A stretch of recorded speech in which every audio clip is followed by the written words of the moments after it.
नमस्कार, सत्यहिंदी.com में आपका स्वागत है। एक नजर अब तक की सुर्खियों पर। हरियाणा के मुख्यमंत्री मनोहर लाल खट्टर ने किसान आंदोलन को लेकर अपनी प्रतिक्रिया में कहा है, ये उनके राज्य के किसान नहीं हैं, विरोध प्रदर्शनों के लिए पंजाब जिम्मेदार है। खट्टर ने हरियाणा पुलिस को संयम बरतने पर धन्यवाद दिया। हालांकि हरियाणा पुलिस पर किसानों के ऊपर लाठीचार्ज करने और आंसू गैस के गोले छोड़ने को लेकर आलोचना हो रही है। खट्टर ने किसानों के प्रदर्शन के लिए पंजाब के मुख्यमंत्री अमरिंदर सिंह को जिम्मेदार बताया। उन्होंने ये भी दावा किया कि पंजाब के मुख्यमंत्री का कार्यालय प्रदर्शनों का नेतृत्व कर रहा है। पंजाब के मुख्यमंत्री अमरिंदर सिंह ने किसानों पर कार्रवाई को लेकर हरियाणा के सीएम मनोहर लाल खट्टर पर निशाना साधा। अमरिंदर सिंह ने कहा वह हरियाणा के सीएम के फोन कॉल का जवाब नहीं देंगे, जिस तरह से उन्होंने किसानों के साथ व्यवहार किया है। किसानों ने शनिवार को भी बुराड़ी के निरंकारी समागम ग्राउंड पर जाने से इनकार कर दिया है और कहा है कि उन्हें जंतर मंतर पर प्रदर्शन करने की इजाज़त दी जाए। किसान नेताओं का कहना है कि जब तक उन्हें जंतर मंतर पर जाने की इजाज़त नहीं दी जाती, वे दिल्ली के बॉर्डर पर ही जमे रहेंगे। किसानों के इस रुख के कारण सिंघू और टिकरी बॉर्डर पर सुरक्षा बेहद कड़ी कर दी गई है। हरियाणा के कुरुक्षेत्र में दिल्ली कूच करने वाले किसानों के खिलाफ केस दर्ज किए गए हैं। ट्यूकर बॉर्डर पर बैरिकेड तोड़ने पर पंजाब के किसानों के खिलाफ कुरुक्षेत्र, पहवा के साथ साथ शाहबाद में भी डिजास्टर मैनेजमेंट एक्ट की धारा के तहत केस दर्ज किया गया है। पुलिस से उलझने, बैरिकेड तोड़ने और हत्या के प्रयास में 11 किसान नेता नामजद किए गए हैं। इसके अलावा हरियाणा के अंबाला में किसानों के विरोध प्रदर्शन के दौरान पुलिस वाटर कैनन को बंद करने वाले युवक पर पुलिस ने हत्या के प्रयास का केस दर्ज किया है। कृषि कानूनों के खिलाफ आवाज बुलंद कर रहे हरियाणा, पंजाब के किसानों के समर्थन में कई राज्यों के किसान उतर आए हैं।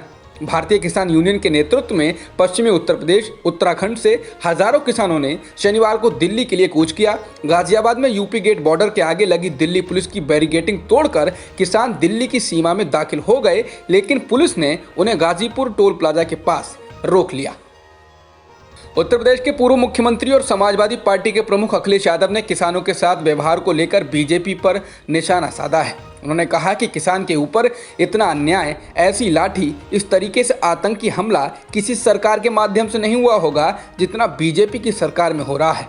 यह वही बीजेपी है जिसने कभी किसानों को भरोसा दिलाया था कि सत्ता में आने पर वो सिर्फ कर्जा माफ नहीं करेगी बल्कि किसानों की आय दोगुनी भी करेगी। उत्तर प्रदेश में कथित लव जिहाद के खिलाफ राज्य सरकार द्वारा पारित अध्यादेश को राज्यपाल आनंदीबेन पटेल ने मंजूरी दे दी है। इसी के साथ यह अध्यादेश आज से लागू हो गया है। बता दें कि पिछले मंगलवार यानी कि 24 नवंबर को उत्तर प्रदेश कैबिनेट ने लव जिहाद पर अध्यादेश को मंजूरी दी थी। लोक जनशक्ति पार्टी का आज स्थापना दिवस है। इस मौके पर पार्टी अध्यक्ष चिराग पासवान ने कार्यकर्ताओं को पत्र लिखा है। इस पत्र में चिराग ने भारतीय जनता पार्टी का नाम लिए बिना उन पर निशाना साधा। चिराग ने कहा, बिहार विधानसभा के अगले चुनाव 2025 से पहले भी हो सकते हैं। हम सभी को 243 विधानसभा क्षेत्र की तैयारियों में अभी से लग जाना चाहिए ताकि सभी 243 सीटों पर पार्टी बिहार के लिए अपना विजन रख पाए। आज जम्मू और कश्मीर में जिला विकास परिषद यानी डीडीसी के चुनाव के पहले चरण की वोटिंग जारी है। दोपहर 1 बजे तक लगभग 40% मतदान हो चुका है। पहली बार पश्चिमी पाकिस्तान के शरणार्थी भी इस स्थानीय चुनाव में वोट कर रहे हैं। इससे पहले कश्मीर के विशेष दर्जे के कारण वो केवल लोकसभा के चुनाव में ही वोट कर पाते थे। हैदराबाद में होने वाले स्थानीय निकाय चुनाव काफ़ी दिलचस्प हो गए हैं। ये निकाय चुनाव इसलिए भी खास बन गए हैं क्योंकि एक के बाद एक बीजेपी के कई बड़े नेता हैदराबाद में चुनावी रैलियां कर रहे हैं। ग्रेटर हैदराबाद नगर निगम चुनाव में 150 पार्षद चुने जाने हैं, जिन पर शहर में प्रशासन और आधारभूत ढांचे के निर्माण की जिम्मेदारी होती है। दुबक्का उपचुनाव में टीआरएस के खिलाफ बड़ी जीत के बाद बीजेपी निकाय चुनाव में पूरी ताकत के साथ उतर आई है। बीजेपी ने स्मृति ईरानी, जेपी नड्डा, अमित शाह, प्रकाश जावड़ेकर, योगी आदित्यनाथ, देवेंद्र फडणवीस, तेजस्वी सूर्या जैसे नेताओं को निकाय चुनाव के लिए मैदान में उतारा है। सेबी ने एनडीटीवी के प्रमोटर्स प्रणव रॉय और राधिका रॉय के शेयर मार्केट में कारोबार करने पर 2 साल का प्रतिबंध लगाया है। साथ ही उन्हें 12 साल पहले इनसाइडर ट्रेडिंग के जरिए अवैध रूप से कमाए 16.97 करोड़ रुपए की रकम को लौटाने का निर्देश भी दिया। हालांकि कंपनी ने इन आरोपों से ये कहते हुए इनकार किया है कि वे इसके खिलाफ तुरंत अपील करेंगे। भारत के राष्ट्रीय सुरक्षा सलाहकार अजित डोभाल ने शनिवार को कोलंबो में एक उच्च स्तरीय त्रिपक्षीय मैरीटाइम डायलॉग में हिस्सा लिया। इस बैठक में भारत और श्रीलंका के अलावा मालदीव भी शामिल था। सामुद्रिक सुरक्षा के मसले पर सहयोग के लिए भारत, मालदीव और श्रीलंका की ये चौथी त्रिपक्षीय बैठक थी, जिसकी मेजबानी श्रीलंका कर रहा था। ये बैठक 6 साल बाद हो रही थी। भारत के विदेश सचिव हर्ष श्रृंगला के नेपाल दौरे के एक दिन बाद चीन ने अपने रक्षा मंत्री वेई फेंग को नेपाल भेजने का फैसला किया है। रविवार यानी कल चीन के रक्षा मंत्री का 1 दिवसीय नेपाल का दौरा है। इस दौरान वो नेपाल के राष्ट्रपति, नेपाल के पीएम और सेना प्रमुख से भी मुलाकात करेंगे। ईरान के शीर्ष परमाणु वैज्ञानिक मोहसिन फखरीजादेह की हत्या कर दी गई है।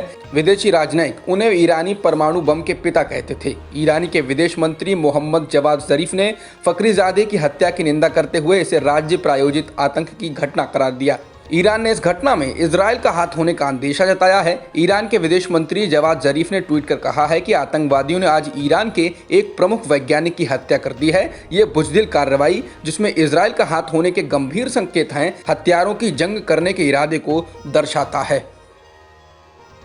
भारत में एक दिन में 41,322 नए कोरोना संक्रमण के मामले दर्ज किए गए हैं और 485 लोगों की जान गई है, जिसके साथ ही देश में कुल संक्रमितों का आंकड़ा 93,51,000 से अधिक हो गया है और मृतकों की संख्या 1,36,000 से अधिक हो गई है।